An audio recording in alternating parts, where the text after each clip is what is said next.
Aaron. How you been, buddy?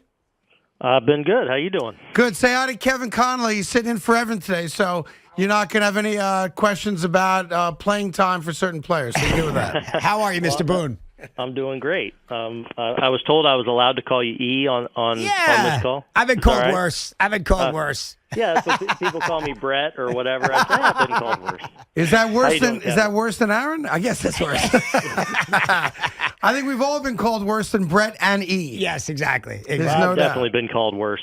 No, about 3 weeks ago. That's right. You were being called. By the way, just let's go over that real quick. A month ago, not everyone, but a decent number of loud Yankee fans, fire Aaron Boone, get rid of Brian Cashman. And while you're not a, hey, look at me now type of guy, I know that, you heard that stuff. Like, when you look back on it now, as you guys are playing your best ball of the year and best record since July 6th, how do you view those fans and those thoughts back then in retrospect? You know what?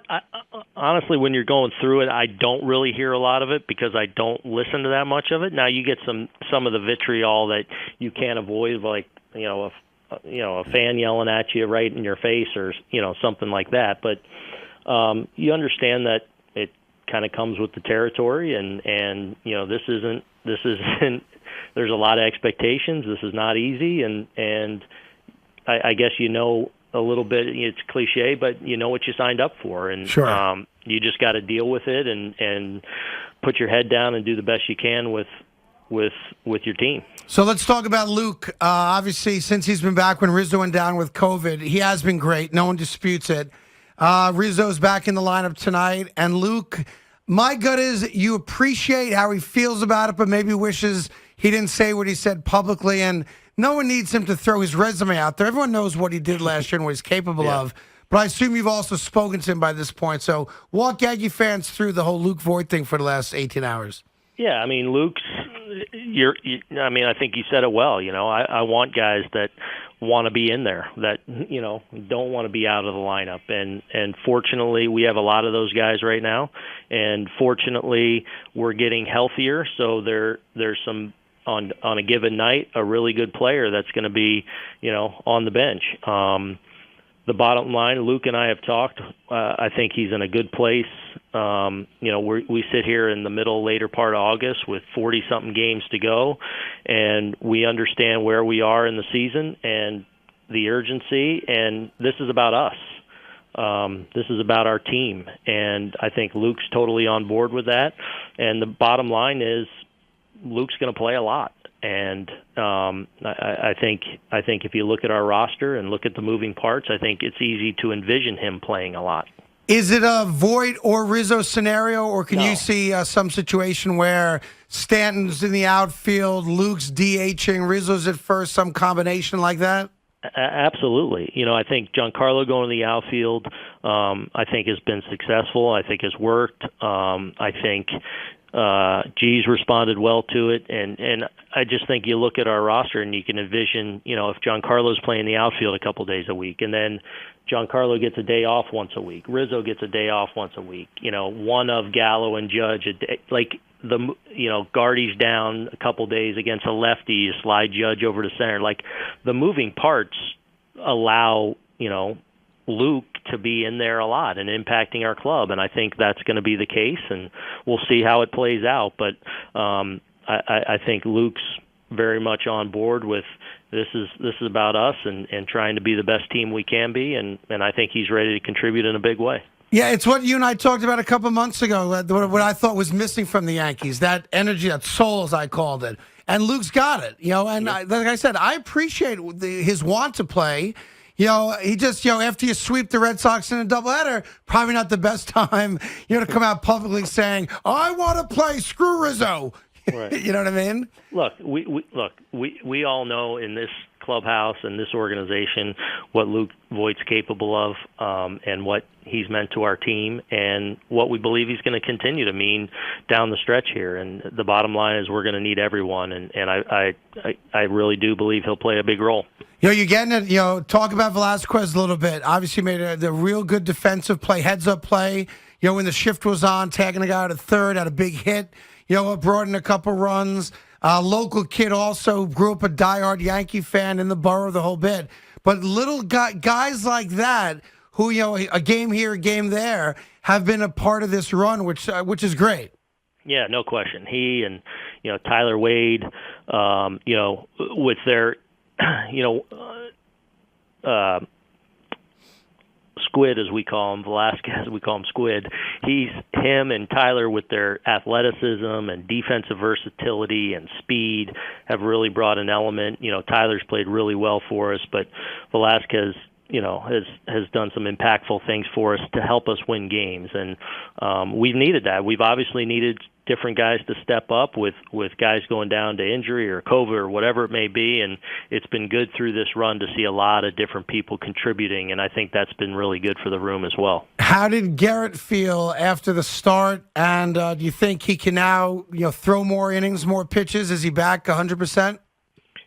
Yeah, he should be. I mean, he bounced back pretty normally after his last start. I think he ended up going 90 pitches, so Yep. Yeah, I think he's in a good spot to kind of get going back, how he normally would, built up, and excited about his finish. And hopefully it's something that turns out to be, where he didn't pitch for 2 weeks. Hopefully something that keeps him a little bit fresher down the stretch, and what we hope is the postseason. So when you hear comments like that from Luke Voit, do you feel like he puts pressure on himself is there more pressure on him now when he does get his at-bats or he gets in the game, or is he not a guy that's wired like that? Because now, after hearing that, it's like, all right, Luke, you led the league in home runs last year. Is he putting undue pressure on himself? I don't know. I don't think he cares about the pressure necessarily. The thing I don't want him to come across, bad out there. I want it to be, this is about us. He has confidence in his ability, and rightfully so. But I think the message here moving forward for our entire team is, hey, this is all hands on deck. We have a culture here where you walk through those doors. It's about what can we do to win a game tonight, and that's the focus. And I believe that's Luke's focus. I think, understandably for him, going through a difficult season where he's had to deal with a few injuries, he spent a lot of time on the IL. We make a trade. I understand I mean, that's a lot to take in, especially when you're a good player and a confident player, which he is. So I understand processing all that, but you got to get through that and understand that we're at an important stretch of the season, and like I said, I think he's totally on board and ready to play a big role. Talking to Aaron Boone, as we do every week. Aaron, what's the update on Gio? And I'll ask you the same about Glaber. What can you tell Yankee fans? Yeah, so Glaber's getting better, not ready. The last thing, they want him to be able to grip a bat almost pain-free. So when he's able to do that, then he'll start being able to ramp up. So I don't know if that's a couple days away, a week away, whatever, but he's not there yet. Gio's getting close. He was out actually taking BP today in his ground balls and running. I would expect that by the end of the week, possibly, he'll go play a rehab game or two, and then hopefully maybe at some point next week be able to join us. So Chapman is back. I think you said last night he's your closer. He comes right back in to close.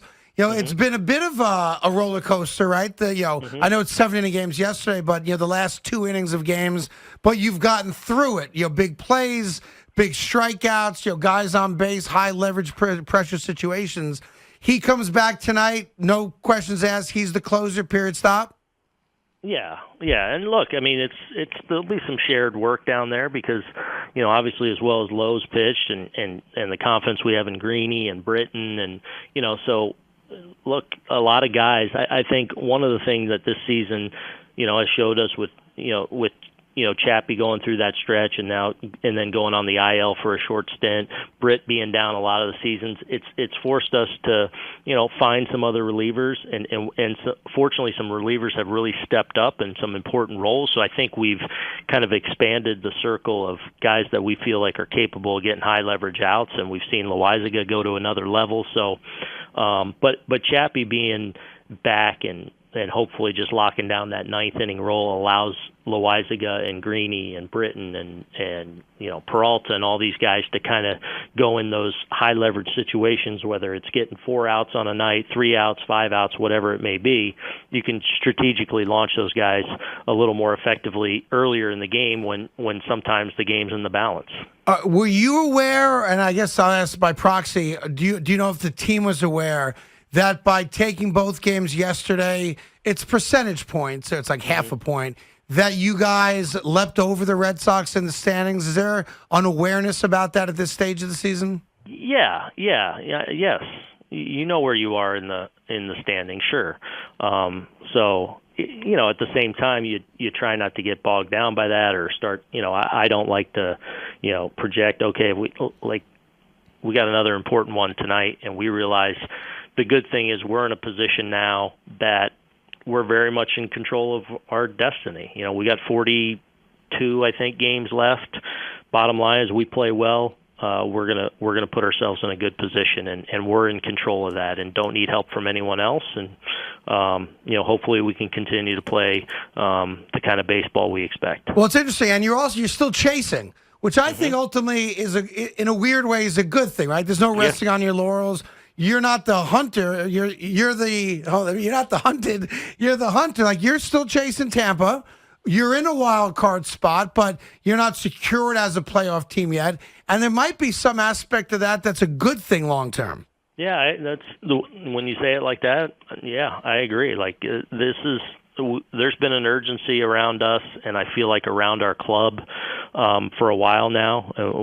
We've played with that kind of energy and urgency, and we understand that it needs to continue. For us, it's a hungry group. It's a group that wants to do something special, and we know we have to play well if we're going to have a chance to do that. Yeah, listen, I thought you guys were playing better ball going into the trade deadline anyway, but you can't discount the Gallo and Rizzo, the Italian Steins as they're being called, right? Yeah. You can't discount. It seemed to me just like the entire chemistry of the team changed overnight. And maybe I'm wrong about it, but on the outside looking in, you got that feeling like, all of a sudden there was this weird change of personality. And I saw it last night when Peralta's on the edge of the dugout steps, waiting for the last out of the game last night. And it was almost like, kids in a candy shop. It was a different feel. Yeah. Yeah, I mean, look, we've played in so many close games that every night's been nip and tuck and just nail biting and just on the edge of your seat, like. But I think it's also made everyone very comfortable in those situations and playing in those situations, and I think everyone's just so invested in how can we win a game. And when you have everyone with that kind of mindset, it strips some of the playing for yourself and all that, where it's what can I do to help us win a game tonight? And you can feel that around our club right now. Yeah, you guys have also done something I think it's very hard to do, actually, and that is you guys have lost, or you call them gut punch losses throughout the season. Like, you've lost a lot of them this year.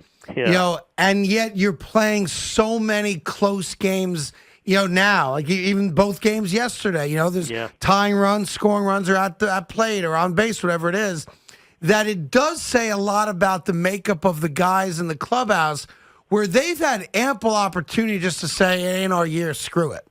Yeah. I agree with you. And we've had a handful of those losses that you mentioned in the midst of us playing our best baseball. So, it could have derailed us at any time. But, I think even in the worst of days for us this year, and I tried to express this, and, sometimes it probably falls on deaf ears. I always believed that there was this underlying confidence with our group that we know we're good, we know we're going to, get there. And it just unfortunately took us a while to get to that point, but I feel like that confidence has always been there, and then playing in all these games, I think again has made us comfortable. But when and then this group's always done a good job of turning the page, and win or lose, or however devastating a loss might be, our guys are really good at just rolling in the next day and like, all right, let's go. And I think they've proven that with bouncing back from some of the difficult losses we've had this year. Well, look, you made up 10 games in about a month. You now to make up 5 games in just under 50 games. It's doable, but like you said, you guys control it now. If you're not in the playoffs, it's on you. Right. If you're in the playoffs, it's because you earned it. Period. Stop. Right? Don't hand it to you. Exactly. So Did you ever do Entourage? Or did you guys ever ask him to do it, Kevin, or no? I feel like I froze up on this interview. No, Did you're I freeze good. up a little I bit? keep looking at him. but- Like, ask a question. Aaron Craig is looking at me like, go ahead.